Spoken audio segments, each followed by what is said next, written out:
Assalamualaikum warahmatullahi wabarakatuh. Kawan-kawan sekalian, eh, selamat kita berjumpa kembali di Jejak Semesta 65 Channel. Saya berharap bahwa kita semua dalam keadaan sehat dan dapat melaksanakan kegiatan kita sehari-hari dengan sebaik-baiknya.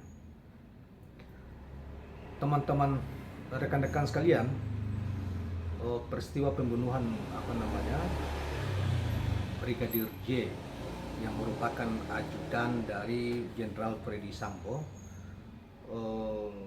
yang sejak awal saya mengatakan kita telah membuat 2 video ya, mengikuti pemberitaan tentang kasus ini. Sungguh luar biasa karena berita tentang pembunuhan Brigadir J oleh Freddy Sambo yang melibatkan jenderal dan melibatkan sejumlah orang tersangka, termasuk istrinya sang jenderal juga sudah ditetapkan sebagai tersangka dan hari ini juga diperiksa di Mabes Polri, dan sang jenderal juga sudah diperiksa dari kode etik ya, dari badan, dari sisi kode etik profesi kepolisian sudah juga diputuskan bahwa yang bersangkutan dipecat ya dari keanggotaan kepolisian dan tentunya sekaligus dengan jabatannya, sehingga yang bersangkutan mungkin sekarang ini tidak bisa lagi menggunakan pakaian kepolisian.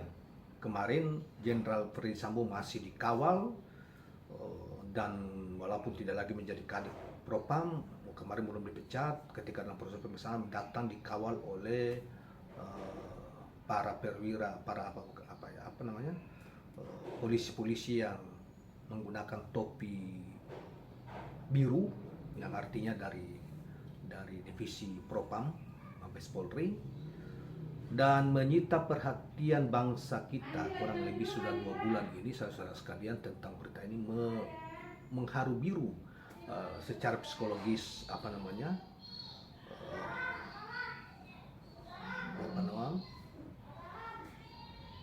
suasana batin kita, karena beritanya begitu masif, hampir seluruh media elektronik, media cetak, media online, dan media gosip-gosip pun ikut memberitakan, dan timbul banyak spekulasi yang mengiringi kasus ini. Saudara sekalian, seperti yang kita juga sudah ketahui bahwa kasus pembunuhan Brigadir J yang merupakan ajudan senior dari Jenderal Brigadir J Mayor Jenderal Freddy Sambo, mantan Kadif Propam Mabes Polri, dan juga istrinya, juga ajudannya yang lain yang juga sudah tersangka 5 orang, bahkan diduga melibatkan begitu banyak anggota kepolisian sampai 90-an orang, 30-an orang diperiksa secara intensif, dan yang lain akan dikembangkan, bahkan sehingga diduga akan banyak, kalau ini dibuka secara terang benderang, itu bisa melibatkan banyak pihak, terutama di kalangan kepolisian, dan juga mereka sipil yang ditempatkan di sana seperti staf ahli Kapolri dan lain sebagainya. Saudara sekalian, kasus ini orang kemudian mencoba mengejar motifnya apa sehingga Freddy Sambo-nya itu kemudian membunuh dan lain sebagainya. Macam-macam di kalangan sipil menganalisa, orang menganalisa bahwa kenapa orang setingkat Freddy Sambo yang jenderal itu kok sebegitu bengis ya, sebegitu bodohnya untuk menghilangkan nyawa seseorang hanya karena motifnya juga masih abu-abu. Pihak pengacara dari Freddy Sambo, pihak pengacara dan keluarga Brigadir J mengatakan bahwa karena ini sudah terlalu banyak tahu tentang masalah yang melingkari sang jenderal, sehingga dia harus dihabisi. Sementara di sisi yang lain, yang hingga hari ini konsisten dicoba dikembangkan, walaupun skenario pertama gagal, dibilang itu terjadi pelecehan, yaitu berkaitan masalah pelecehan dan perselingkuhan. Yang lagi-lagi saudara-saudara sekalian, kemarin beberapa hari yang lalu, sekitar 2 hari yang lalu terjadi rapat kerja Kapolri dan jajarannya dengan Komisi 3 DPR RI, dan ada satu anggota DPR RI berasal dari Sulawesi yang asal dengan Ferdy Sambo, walaupun kampungnya berbeda, yang dari anggota DPR dari PAN yang sebelumnya dari Hanura. Dia juga punya latar belakang, setahu saya punya latar belakang pengacara, mencecar dan mengatakan informasi itu terjadi karena terjadi pelecehan seksual yang dilakukan oleh almarhum Joshua ketika di Magelang terhadap istri Ferdy Sambo. Sehingga misalnya dia ceritakan, sang anggota DPR menceritakan bahwa ketika di lantai 2 itu pagi ketika Ferdy Sambo sudah pergi ke Jogja, dan pagi itu istrinya si putri ini duduk atau tidur baring di sofa di lantai 2, kemudian Brigadir J mau ngangkat, kemudian ditegur oleh si Kuat, salah satu orang dekat yang melayani keluarga ini sudah lama. Si Kuat ini diduga bukan dari polisi tapi dari sipil. Kemudian ada juga informasi dia beberkan bahwa pada pagi itu teracak-acak itu pakaian sang putri keluar dari kamar sambil menangis dan kemudian mengadu bahwa dia akan dilecehkan oleh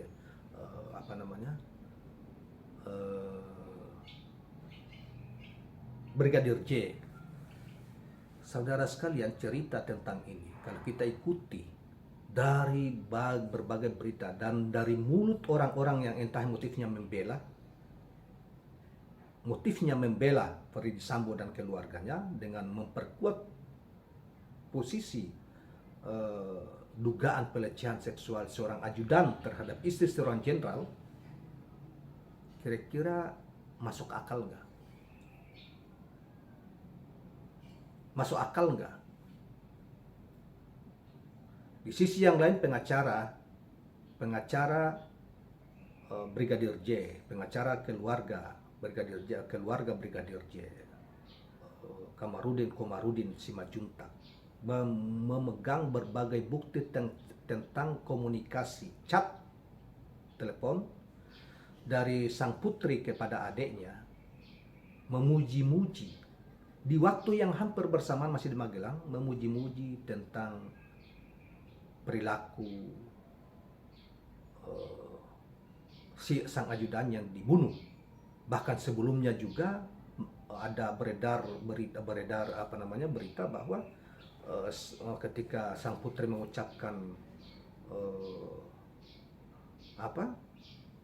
mengucapkan hari ulang tahun Brigadir J sebelum meninggal, yang kalau kita teliti, kita masuk dengan nuansa perasaan, memang ada situasi romansa di situ.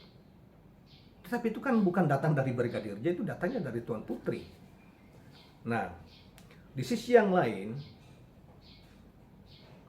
banyak informasi yang beredar, entah itu fakta atau fiktif, itu nanti dibuktikan di kemudian hari di pengadilan, yang beredar dan itu digaungkan terus oleh pihak pengacara dari Brigadir J, terutama Komarudin Simajuntak dan kawan-kawan sekalian, yang mengatakan bahwa memang ini si jenderal juga sudah punya istri di tempat lain, sudah nikah siri oleh seorang pendeta, seorang romo, dan dia mengatakan kenapa dia mau nikah karena tidak harmoni lagi dengan istrinya, si Tuan Putri, sehingga terjadi pertengkaran.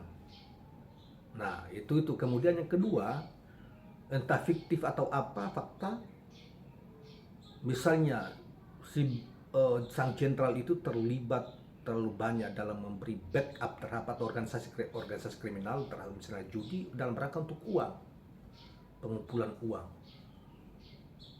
Kemudian masih banyak lagi informasi yang dianggap, kemudian beliau juga sering minum, mabuk, termasuk terlibat narkoba, sindikat narkoba, dia membackup sindikat narkoba, dan dia juga pemakai narkoba. Saudara sekalian, dalam kaitan masalah dia pakai atau tidak soal narkoba ini, mengapa ada seorang teman yang kemudian mengatakan bahwa Ini bukan kita nuduh ya, kita ada orang teman yang menganalisa tentang ini. Karena dia seorang jenderal, cerdas pula. Mengapa pula kalau ada informasi dari Kamarudin ya, pengacaranya Brigadir J, ini orang juga suka tembak sana sini, suka emosi dan apa-apa, intimidasi orang, nembak sana sini di dalam ruangan katanya. Ini juga apakah ini fiktif atau fakta? Berita ini beredar di berbagai media. Kemudian, saudara sekalian, mengapa dia begitu kesal, emosi? Walaupun untuk itu adalah harga diri. Dan nanti kita juga aneh karena banyak keanehan ya, kita sipil ini, kita juga walaupun tidak mengerti hukum, tetapi dari segi akal itu bisa mengolah fakta atau fiktif, bisa membedakan fakta, karangan atau fakta ya, dari informasi yang beredar di media selama ini. Misalnya seorang jenderal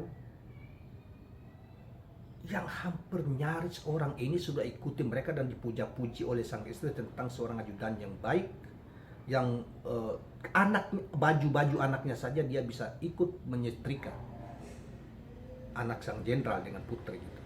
Sehingga dia dipuja tentang ajudannya sangat baik ya, dan sudah 2 tahun mengikuti mereka. Kalau ini orang bermasalah misalnya, dianggap tidak etis gitu, mengganggu harmoni hubungan keluarga, mestinya dari awal sudah ada tanda-tanda sang jenderal sudah harus tahu dong. Dari awal udah keluar sebelum segala sesuatunya terjadi. Buang ke Papua, ke Medan, ke apa, udah kau jadi apa di sana jadi, tapi jangan dibunuh misalnya. Itu kalau pikirannya normal, kalau pikirannya tidak pakai apa-apa. Sehingga ada seorang teman mengatakan tidak mungkin kaitan masalah narkoba itu, gak mungkin. Pada saat itu pasti ada sesuatu, apalagi sebagai orang yang beragama. Jadi pikiran sudah di luar kontrol, di luar kontrol pikiran sehat, sehingga dia melakukan pembunuhan itu. Fakta yang lain, cerita-cerita yang lainnya kemudian walaupun itu kemudian belakangan hilang, bahwa Baradae ketika datang di situ, Ferdy Sambo itu lagi pegang senjata dan yang bersangkutan sudah bersimbah darah, Brigadir J. Artinya sudah terjadi penembakan sebelum disuruh nembak ulang. Tapi walaupun ini, tapi berita ini kan kemudian mulai hilang gitu ya. Yang kemudian semuanya seakan-akan seluruh tembakan itu dari Baradae semuanya. Nah, sekarang ini nih. Nah, jadi berita tentang perselingkuhan. Perselingkuhan ini ada 2 yang menurut Kapolri, menurut saya ya, tentang pelecehan dan perselingkuhan. Perselingkuhan ini bisa jadi perselingkuhan juga terjadi antara Brigadir J dengan istri, ya Ferdy Sambo, atau Ferdy Sambo dengan yang lain. Ya, ini kan pertanyaan yang masih bersayap karena tidak dijelaskan perselingkuhan dengan siapa pelaku perselingkuhannya. Apakah Brigadir J dengan istri Tuan Putri, atau Ferdy Sambo dengan yang lain, seperti yang digembar-gemborkan oleh pengacaranya Pak Brigadir J, keluarga Brigadir J. Kemudian misalnya uang 900 triliun dibangker gitu. Kalau benar bahwa itu ada duit dan Ferdy Sambo dipakai untuk mengumpulkan duit melalui institusi yang sudah dibubarkan juga oleh Kapolri sekarang dalam kasus ini, kemudian dia dianggap mempunyai judi online, mengorganisir satu ini judi online, kemudian juga ada narkoba. Kalau andaikan itu benar, bukan fiktif, tapi ini kan itu sama sekali tidak diangkat sebagai motif gitu ya. Motif bahwa Brigadir J mengetahui perilaku Ferdy Sambo yang ada judi online, ada narkoba terlibat, ada banyak kejahatan ini, sehingga dia harus dihabisi. Bukan motif tunggal seperti yang kita tahu selama ini tentang perselingkuhan dan pelecehan. Kalaupun toh itu benar, ada uang, tidak mungkinlah itu Pasti kalaupun toh ada, dan mungkinlah itu oleh polisi, mohon maaf, dan mungkinlah itu diakui itu ada. 9 triliun yang selama ini dia mengorganisir itu, menarik sana sini, kemudian membagi itu, mendistribusikan ke seluruh jajaran atau dana operasional ke bintang-bintang, terutamanya mereka yang sudah punya bintang-bintang misalnya. Apalagi yang periksa tentang ini tuh bukan orang lain, kan itu juga polisi semua yang datang periksa itu. Tidak ada wartawan, tidak ada ini apa ininya. Jadi pasti disingkirkan kalau itu benar. Sekali lagi kalau itu benar. Ini kan karena itu dibantah, tetapi kan diungkap terus, dikemukakan terus oleh Kamarudin, pengacaranya Brigadir J, keluarga pengacara keluarga Brigadir J, tapi Kamarudin tidak diapa-apakan juga. Artinya ini pertarungannya besar, barang besar ini pertarungannya. Tapi saya terkesan nih ya, terkesan saya kemarin tuh ada politisi ya dari DPR dan berasal dari Sulawesi Selatan yang asal Sulawesi dengan Ferdy Sambo, kok bela gitu ya. Terus Kapolda DKI yang sama-sama dari Sulawesi Selatan,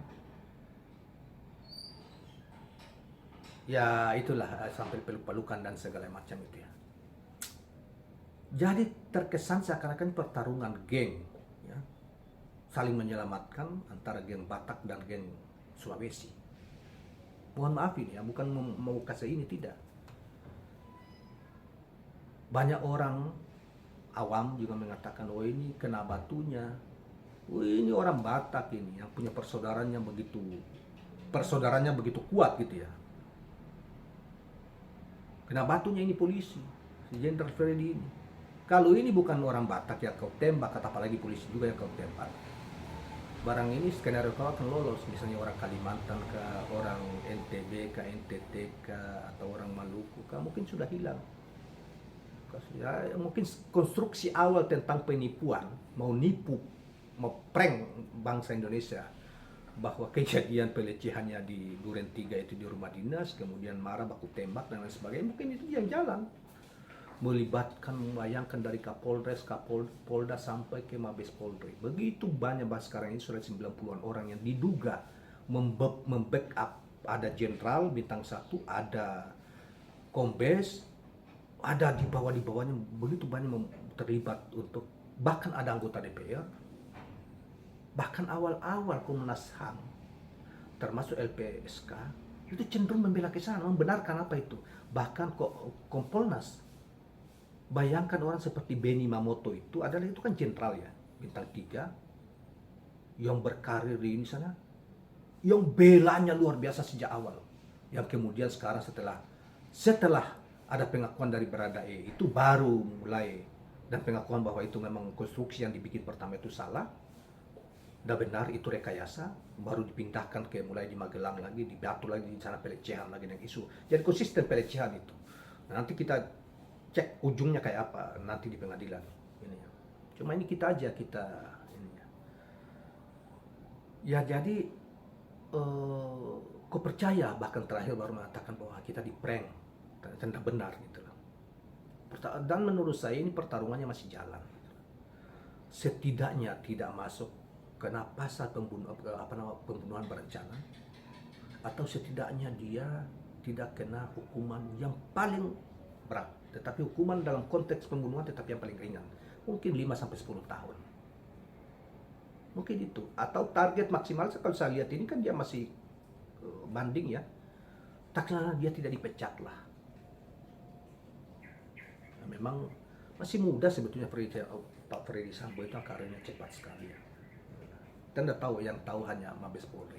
Kenapa begitu cepat? Nah, siapa yang melakukan kecepatan karir itu? Nah, kawan-kawan sekalian, jadi saya juga heran dengan teman-teman DPR ya.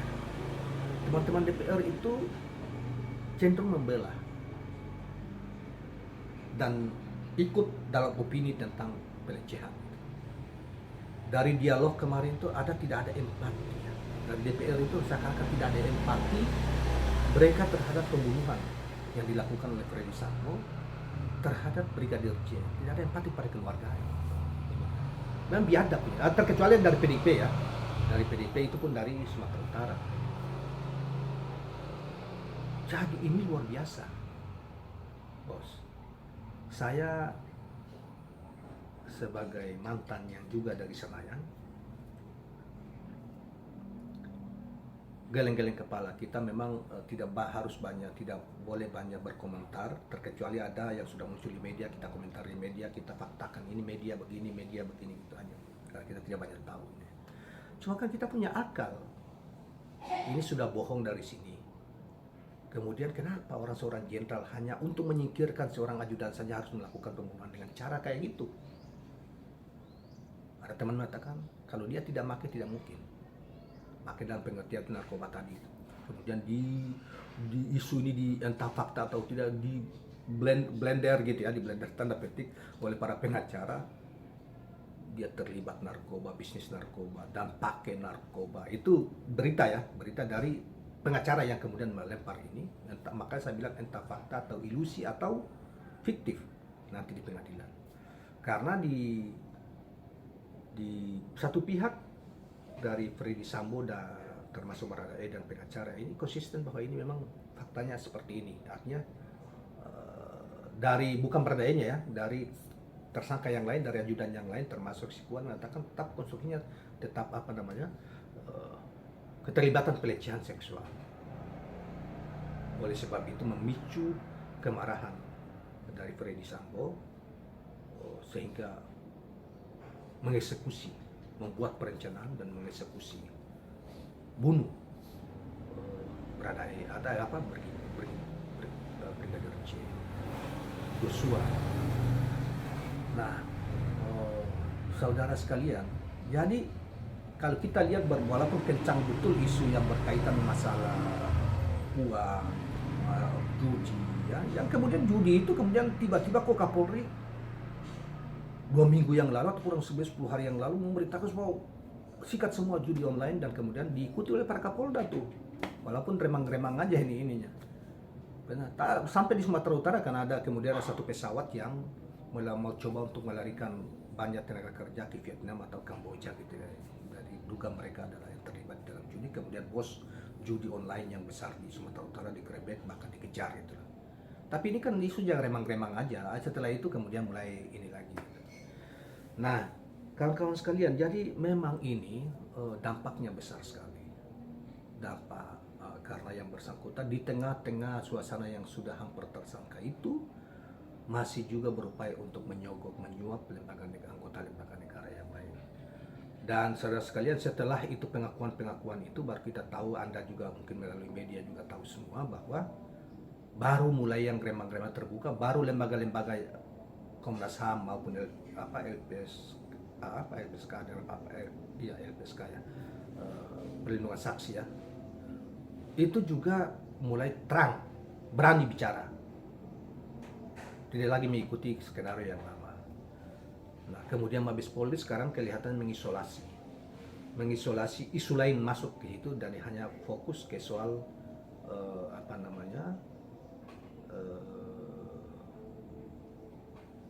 pelecehan dan perselingkuhan. Dan itu kesimpulan rapat kemarin, motifnya karena kemudian diumumkan oleh Kapolri. Jadi yang lain isu tentang narkoba, isu tentang uang ratusan miliar, hampir 1 triliun, urusan tentang judi itu tidak melatar belakang itu. Bukan bagian dari backing mind dari yang diketahui oleh ajudan Joshua, Brigadir Joshua, sehingga dia itu menyebabkan dia dibunuh. Tetapi sudah mulai terarah karena di sana konsisten bangun itu terus itu bahwa yang sesungguhnya terjadi itu karena kasus pelecehan dan harga dirinya diinjak-injak. Memang saudara sekalian, kalau Sulawesi Selatan itu yang dibilang siri ya. Jadi kalau misalnya istri, saudara perempuan diganggu, tidak bertanggung jawab dan apa-apa, itu memang itu pasti dibunuh. Karena dianggap siri, malu gitu. Tapi dalam konteks Freddy Sambo ini apakah ke sana arahnya? Walaupun dia dari Sulawesi Selatan, kita nggak tahu. Kita nggak tahu, itu nanti dibuktikan dan reaksinya luar biasa. Hari ini juga ya itu ya Pak Suding itu ya, yang anggota DPR yang kemarin itu. Nah ini misalnya begini, dia mengatakan di rapat kerja kemarin ya, di DPR dan Kapolri, dia mengatakan bahwa kemudian pada tanggal 4 Juli ada kejadian di mana Brigadir J atau pada siang hari si putri tidur di sofa ruang tamu, lalu datang Brigadir J ingin membopong, katakanlah seperti itu, mengangkat putri untuk masuk ke dalam kamar. Jadi itu seperti itu di ini ceritanya itu. Jadi kemudian Suding mengatakan kejadian tersebut dilihat oleh Kuat Ma'ruf, salah satu tersangka yang itu, membentak Brigadir J dan memintanya jangan menyentuh putri sehingga Yosua mengurungkan niatnya. Nah, kemudian ada sambung lagi, pada tanggal 6 Juli Verdi Sambo menyusul ke Magelang karena ingin merayakan hari pernikahan Cendrawati pada malam harinya. Ya, kemudian pada saat itu Brigadir J masuk ke ini. Suding mengungkapkan pada Kamis pukul 17.30 terjadilah hal yang diduga menjadi pemicu kemarahan Verdi Sambo dan menjadi motif pembunuhan Joshua. Saat itu Brigadir J masuk ke dalam kamar putri di lantai 2 dan keluar dari kamar dilihat oleh Kuat mengendap lalu kemudian tegur, kenapa masuk ke kamar ibu? Kemudian Joshua lari. Pada saat itu pula Kuat mendengar putri menangis dalam kamar dan seterusnya dan seterusnya. Jadi itu yang saya katakan Pak Suding ini ya, Pak Suding anggota DPR dari PAN dulu di Hanura ini, pengacara juga ini dari Sulawesi Selatan. Jadi kira-kira juga makanya saya bilang ajudan kalau tidak punya kedekatan ya, dan kesimpulan yang sementara kan Kapolri juga mengatakan bahwa persangkuan seperti awal saya katakan bisa jadi yang dilakukan oleh sang jenderal atau bisa jadi terjadi Tuan Putri dengan sebelumnya saya sempat dengar beredar di luar sana juga. Cuma kan itu kan cerita-cerita kan berkembangnya sudah liar kemana-mana gitu. Nah, jadi saudara-saudara sekalian, kemudian hari ini juga Pak Hotman Paris juga sebagai pengacara kondang, dia mengatakan kalau ini hati-hati ini bisa-bisa kasus ini keluar dari koridor pembunuhan berencana di pengadilan. Karena memang kalau kita lihat ya, bisa karena kesan menurut beliau yang sebelumnya oleh Mabes Polri, tim khusus sudah menetapkan bahwa kasus ini dilakukan oleh ini adalah pembunuhan berencana, direncanakan secara matang oleh Verdi Sambo. Tetapi ini dibuat bahwa ini mendadak karena masalah kehormatan, karena merasa kehormatan dan sebagainya, sehingga membuat Verdi Sambo marah dan membunuh Yosua. Kemudian yang lucu lagi, orang sudah meninggal tapi rekeningnya masih dicairkan. Kan banyak ini yang aneh-aneh di ini yang memang kejahatan luar biasa yang melingkari ini. Orang yang sudah meninggal tidak dihormati, rekeningnya dirampok juga 200 juta. Ini juga harus diusut. Tidak boleh dibiarkan. Siapa melakukan ini? Adakah ajudan lain yang melakukan ini?